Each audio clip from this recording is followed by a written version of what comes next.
I receive a lot of questions about toddler clocks and toddler light systems. One common one is about whether or not a toddler clock can be effective or, quote, work for a child under the age of 2 years old. On today's Shorty episode, I'm going to answer this question. Hi, I'm Allison Egidi, a pediatric sleep and wellness coach and a mom of two. I love to help parents find solutions. This is How Long Till Bedtime.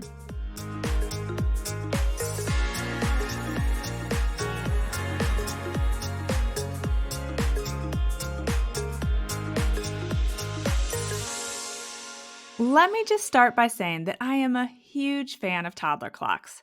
In fact, I'm going to argue that they are the most valuable sleep tool that you can use for a child over the age of 2 years old. But can they be helpful for those kiddos under the age of 2? Before I answer that question, I want to start by quickly explaining what these clocks are and how they are supposed to work. A toddler clock is really a light system that is supposed to help your child know when it's time to be in bed and sleeping and when it's okay to get up. The light should turn a specific color, often yellow or green, in the morning to let your child know that it's time to wake up or it's okay for them to get out of their bed. Some of these light systems also have a color like blue or red to indicate when it's time to be in their bed sleeping, while others are not illuminated at all during the night or during the nap period, and they just turn green in the morning to indicate that it's time to wake up. I always encourage parents to introduce a toddler clock to their child when they turn 2, even if they have amazing sleep habits. By introducing the clock at 2 years old while your child is hopefully still in their crib, you are helping to set your child up for a smooth transition to a big kid bed. Of course, if you've been around for a while, you know that I strongly recommend keeping your child in the crib until at least the age of 3, if at all possible. While 2 years old is my recommended age when it comes to introducing a toddler clock, there are definitely times that I recommend introducing it sooner. When I work with a child who is struggling with their sleep and they are in the 17 to 24-month-old range, I will often introduce a toddler clock as part of their reset sleep plan. I do this because there's a lot more potential upside than potential downside. Let me explain. I would say that about 50 to 60% of the 17 and 18-month-olds that I work with catch on to the sleep light, meaning they understand what it means, within about a week or two of consistent use. And then as children get closer to their second birthday, that percentage quickly increases.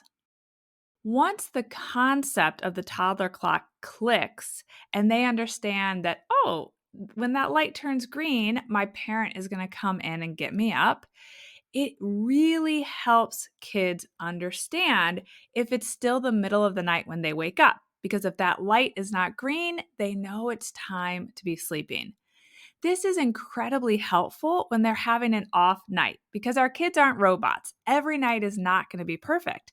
And toddlers start to think to themselves, I wonder if it's time to get up. And so the light helps answer that question for them without them needing to call you. If you're interested in introducing a toddler clock to your child before they turn 2, however, the key is to remind them about the light each night and at the start of each nap. And then, most importantly, you need to follow through with not getting your child out of the crib before the light turns on at the designated wake time. So, like I said, there really isn't any risk or downside to trying to introduce the toddler clock early as long as you, the parent, don't cheat when it comes to following the rule.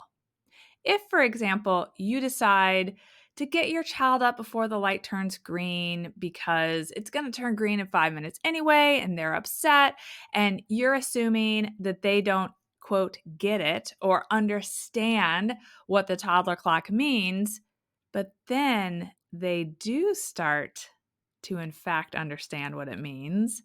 When you've been inconsistent about following the rule, your child will quickly come to the conclusion that following that rule of the toddler clock, the rule that you keep mentioning but don't always follow, is optional. This is when the toddler clock doesn't work and children just start to ignore them, no matter how often you remind them of it. So, telling your child about the light every bedtime and every nap, and then sticking to what you said is critically important at all ages. But even when we aren't sure if they understand the concept of the light. A couple other tips for early introduction. My preference is always to have no light in a child's room. So, when introducing a toddler clock before the age of 2, which is before the time that children can develop a fear of the dark, I strongly recommend using one that does not light up at all during the night. And then just have it turn green or whatever color you want at the designated wake time in the morning. If you want to hear more about why I don't recommend night lights, be sure to listen to episode 9.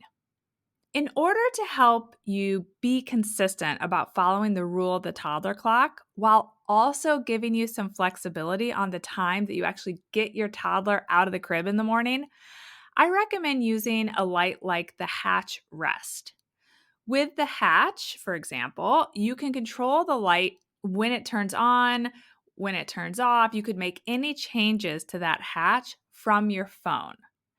So let's say it's set to turn green at 6:30, but your child is up at 6:15 and they're annoyed and you'd rather not wait, then you can go ahead and go on your phone, turn the light green, even though it's 15 minutes early, and then you can go in and still be following the rule because the light will be green when you go in and get your child up. In addition to always reminding your child about the light at bedtime and that it will turn on when it's okay to get up in the morning, and at the start of the nap that it will turn on when nap time's over, it's also important to always point to the light in the morning and acknowledge the fact that it's green, and point to the light at the end of a nap and acknowledge that it's green. So you're simply going to say, "Look, the light is green. That means it's time to get up." Or, "Look, the light is green. That means it's morning or nap time's over." You're going to know that your 17 to 24-month-old understands the concept of the light when you start to notice that they're awake but patiently waiting for the light to turn green in the morning, or they're pointing to the light when you come into the room, and then you're going to say, "Yes, the light is green. That means it's time to get up." Or they may actually be using words to refer to the light in the morning, and you're going to acknowledge that. "That's right, the light is on. That means it's time to get up." So you're going to always acknowledge the light, which means when your child starts to understand the concept of the light, they're going to start acknowledging the light. That's when you're going to know they really understand what we're trying to teach them with the whole toddler clock system. I do want to note that if the reason you're interested in introducing a toddler clock to your child who's under the age of 2 is because your child is currently struggling with sleep, it's important to have a plan for how you're going to handle bedtime resistance or nighttime wakings, and it's important to explain that plan to your child. I don't think the toddler clock alone is going to fix a child's sleep struggles or a sleep regression for this age group, but it can certainly be a very helpful tool as you implement a more comprehensive sleep plan. I actually have a 1-hour on demand workshop that is all about how to quickly recover from a sleep regression with a 15 to 30-month old. And that workshop walks you through a full sleep reset plan and could be used while introducing a toddler clock. So if that's of interest, you can find a link to that workshop in the show notes. Toddler clocks are amazing tools for young children, and if thoughtfully introduced, can even be great sleep aids for children who are under the age of 2. Just remember that consistency is key. All right, I'll see you back here next week. Bye for now. Thank you for listening to How Long Till Bedtime. To learn how we can work together to improve your child's sleep, please visit sleepandwellnesscoach.com.